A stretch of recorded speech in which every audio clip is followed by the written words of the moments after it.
Hello everyone, my name is Mousubha Bhattacharya. Today we are going to start with the first episode of Echoes of the Call, our new podcast journey. As we begin today's sharing, we pause to listen not just to the words but to the deeper movements of the heart. In this moment, we open ourselves to the quiet call that shapes our journey. We now listen to Sister Eithne, our guest for the first episode, whose reflections invite us to hear that call more deeply in our lives. Good morning, Sister. Good morning. Shall we begin with a prayer? Yes, that would be lovely. Loving God, you are the source of every call and every response. As we begin this first episode of Echoes of the Call today, we ask you to bless our words, our listening, and the stories we share. May every voice that speaks here reflect your love, and may every heart that listens be inspired with courage and grace. We place this beginning in your hands. Amen. Amen. Sister, to begin with, could you briefly say something about yourself? Well, my name is Margaret Bernadette Eithne McDonald, born in Ireland. I came to India in 1954, and I have been in India ever since. I returned to Ireland only for holidays, but I've had all these years, which are over 70, very happy years in India. And I have moved around from Calcutta to other parts of India. I've been teaching mostly. And my life as a teacher has been happy and fulfilling. And I'm still in touch with many of my pupils. So briefly, that is my life. Now I'm retired for some time. And I'm in this house of retirement, which is also very, very satisfying. Do you remember the first moment you felt called to religious life? I remember very well. I was at school when what would be equivalent to class 12 here, and about to leave school, we had a retreat. And during that retreat, we were allowed to go up the garden, where we never went as boarders before.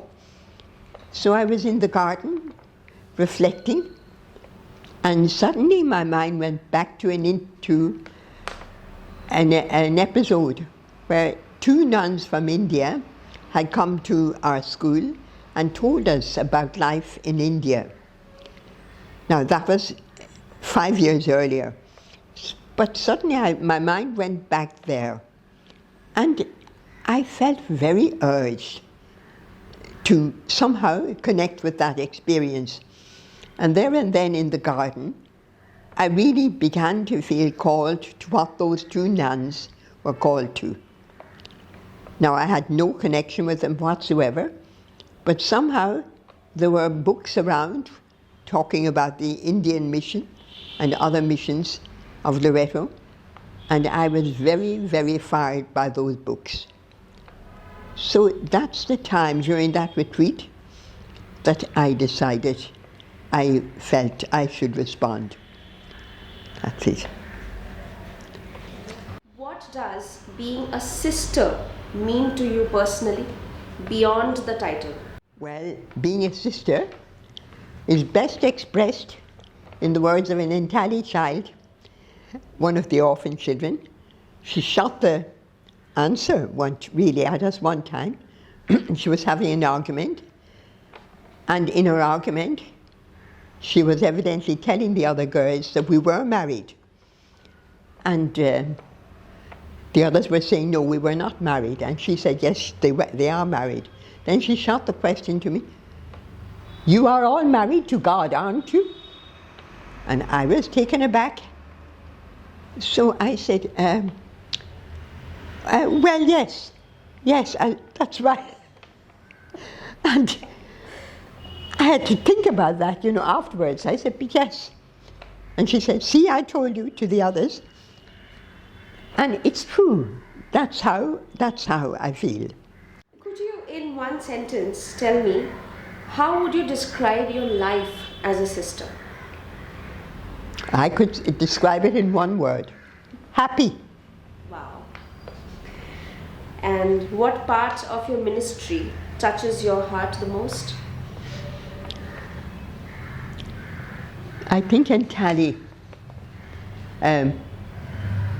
being with I spent 12 years in Tally at different periods, especially as boarding mistress. I had different jobs there, but as boarding mistress, I was very challenged altogether. And I suppose the more challenged you are, the more deeply you go into everything. I really felt a very worthwhile mission in Entally. So when leaving Entally, it broke my heart. It really broke my heart to leave Entally. What is your motto and who is your favorite saint? My motto is I suppose, omnia. It was all for thee. It was really, it was in Latin, so it's omnia prote cor Jesu. And it translates really, all for thee, O Sacred Heart of Jesus. So my motto really means that. But in the course of my life, Thanksgiving has come very strongly into my life. And I often felt in everything give thanks. That could be my second motto. In everything, in every situation, give thanks. My patron saint, I have loved Saint Therese always. Saint Therese of Lisieux. She would be my favorite saint. What has been the most challenging part of your journey so far? Now I was questioning that. The most challenging part of my journey, Bombay. We had a situation arose in Bombay where we had to choose between which church we would go to. Our parish church was in a village where many of the people were not well educated. And if you offended any member of that village, you were finished for. The whole village could rise up against you. The alternative was to go to the other parish where we would avoid all that, more educated parish. And we were equidistant from both. So some of our nuns went to the other parish, but when I went there, I seemed to get a call to go to this parish, our own parish, and I felt that our people there needed more. And anyhow, I went there. It was challenging. Firstly, again, the community didn't approve of my going because that village had been very offensive even to the church. They had been extremely offensive to the parish priest itself. But I felt I should go there. Anyhow, I went, and somehow that has been a very, very rewarding experience because the people were really like lost people. And they needed help. What keeps you grounded and faithful during the difficult times? It's the Blessed Sacrament that keeps me grounded. What do you think is one thing people most often misunderstand about the religious life? I think they think it's a place where there's not much love. They think you're missing out on family love. And they don't realize that that you can be more truly loving, because you can love everyone, and the love that you would give to your family, you can give all around. Somehow, I feel that they think there's an absence of real love in religious life. And I think that that's a very, very wrong assumption. Because I think it can be a place of great love, tremendous love. Have you ever thought that if you were not a sister, what do you think you might have become? Suppose I'd have married, and I'd have had a family, I'm sure. And if that would be probably true. And in our country, anyhow, usually at marriage, I would have liked to be a teacher, but if I got married, in our country, it wasn't very encouraging to be a teacher or anything else after marriage, because the home life was very fulfilling in itself. What advice would you give to someone who is searching for purpose or direction in life? Firstly, you have to know yourself and be very true to whatever desire is coming up within you. And follow it. See how far that desire can be worked out in your life with the training that you're getting, and see if your training fits you to fulfill what you want to do. That brings me to my last question for you. How do you see the role of women in religious life in today's world? I think women have a very, very great role in life. Firstly, I'm happy that I'm not in an enclosed order, and that I'm out able to work among people. I think women are the makers of family life, and the makers of the wider family, of the parish, of the whole wider community. No one can form children better than mothers. And girls have such a great role in empowering people to be what they are.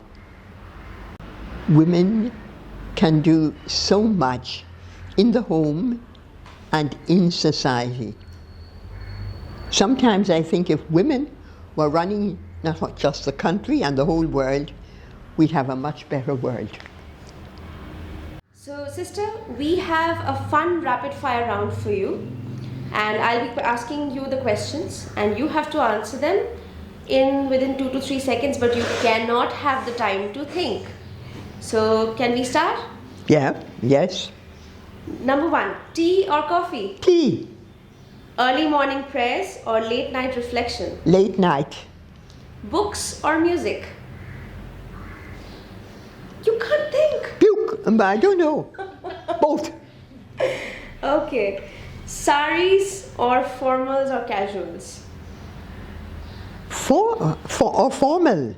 You want to wear a sari, you want to wear a formal wear, or you want to wear a casual wear? Casual. Casuals, okay. Introvert or extrovert? Extrovert. Wow. One word the students would use to describe you. Oh my Lord. No time to think. Oh my, I don't know. Okay. Can I describe you in one word? Yes. Beautiful. Your favorite feast day? Feast day, Christmas. Wow. A hymn you never get tired of? O Lord my God. If you weren't in your current role, what would you be? Married. One habit you're trying to improve? Listening. Beach or mountains? Sorry? Beach or mountains? Oh. Beach. Wow. Sweet or spicy? Sweet. Wow. A word that describes your community? Caring. The funniest thing students could do?